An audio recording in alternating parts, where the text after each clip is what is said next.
दोस्तों, क्या आप जानते हैं 6 बजे के बाद शरीर का अंतिम संस्कार क्यों नहीं किए जाते? और क्या आपको पता है मृत्यु के बाद क्या होता है? और 24 घंटे बाद आत्मा घर क्यों आती है? और मृत्यु के बाद 13वीं क्यों मनाई जाती है? क्या 13 दिनों तक मृतक की आत्मा घर पर रहती है? नंबर 1, मौत से कुछ घंटे पहले इंसान के पैरों के नीचे से और सोल चक्र डिस्कनेक्ट हो जाते हैं। मतलब इंसान का धरती से कनेक्शन टूट जाता है और पैर ठंडे पड़ जाते हैं। नंबर 2, मरने के बाद इंसान का उसका संपूर्ण जीवन जन्म से लेकर मृत्यु तक फ्लैशबैक की तरह स्पीड से दिखता है। अकॉर्डिंग टू साइंस ये सपना लगभग 7 मिनट का होता है। उसके बाद ब्रेन शट डाउन हो जाता है और अंत में इंसान अपनी सुनने की शक्ति खो देता है, जिसके बाद ऐश कॉल टूट जाता है, जो कि एक तरह से शरीर और आत्मा का कनेक्शन है, जिसके टूटने से आत्मा शरीर से मुक्त हो जाती है। नंबर 3, लंबे समय से शरीर में रहने के कारण वो बॉडी को छोड़ने से मना करती है। वो फिर से बॉडी में प्रवेश करने की काफी कोशिश करती है, लेकिन वो असफल रहती है। जैसे हमारे लिए किसी की मृत्यु को स्वीकार करना मुश्किल होता है, वैसे ही आत्मा भी शरीर की मृत्यु को मानने से इनकार करती है। नंबर 4, शरीर छोड़ने के बाद आत्मा बॉडी के 15 फीट ऊपर हवा में तैर रही होती है। वो अपने परिजनों को रोता हुआ देखती है।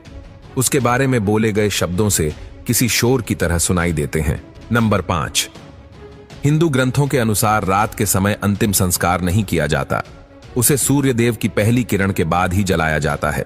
अगर किसी व्यक्ति का अंतिम संस्कार रात को किया जाए तो उसकी आत्मा प्रेत योनि में प्रवेश करती है, जिसके बाद वो सदा के लिए हमारे डायमेंशन यानी कि आयाम में भटकती रहती है। नंबर 6, मृत्यु के बाद शव को एक पल के लिए भी अकेला नहीं छोड़ा जाता। अगर शव को रात भर घर में रखा जाए तो संपूर्ण परिजन रात भर शव के पास जागते हैं।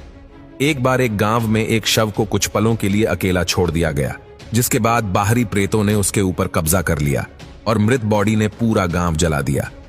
गांव में हनुमान जी का एक मंदिर था। मरी हुई बॉडी जैसे ही हनुमान जी के मंदिर के सामने से गुजरी, उन आत्माओं ने हनुमान जी की मूर्ति देखी और फिर डर कर उस बॉडी को छोड़ दिया। तब से लेकर आज तक कोई भी डेड बॉडी को अकेले छोड़ने की गलती नहीं करता। नंबर 7, अंतिम समय में 2 यमदूत आते हैं। वो मरने वाले के साथ जैसा उसने संपूर्ण जीवन लोगों से व्यवहार किया था, ठीक वैसा ही व्यवहार उसके साथ करते हैं।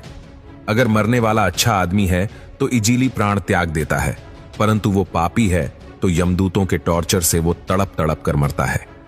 नंबर 8, जिसके बाद आत्मा को एक प्रकाशमय गुफा से होते हुए यमदूत यमलोक लेके जाते हैं। रास्ते में वैतरणी नदी पार करते हुए आत्मा को जाना होता है। ये नदी आग से लथपथ होती है।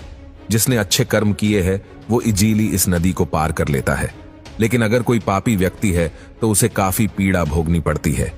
नंबर 9, उसके बाद उस आत्मा को यमराज के सामने खड़ा कर दिया जाता है। फिर चित्रगुप्त जी उस व्यक्ति के पाप और पुण्य का लेखा जोखा यमराज के सामने रखते हैं। उसके कर्मों के आधार पर उसे स्वर्ग या नरक भेजा जाता है। गरुड़ पुराण के अनुसार कुल 36 प्रकार के नरक है। यहां बताई गई यातनाएं किसी की कल्पना से भी खतरनाक है।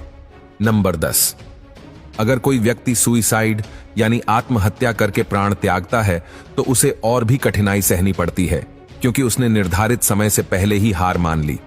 यह शरीर हमारा नहीं है, यह किराए का मकान है जिसे कुछ समय के लिए यूज करने के लिए मिला है। यह मिट्टी का है और एक दिन मिट्टी में ही मिल जाएगा। नंबर 11, गरुड़ पुराण के अनुसार हमारे वास्तविक जीवन में किए गए हमारे कर्म ही हमें नरक दिलाते हैं।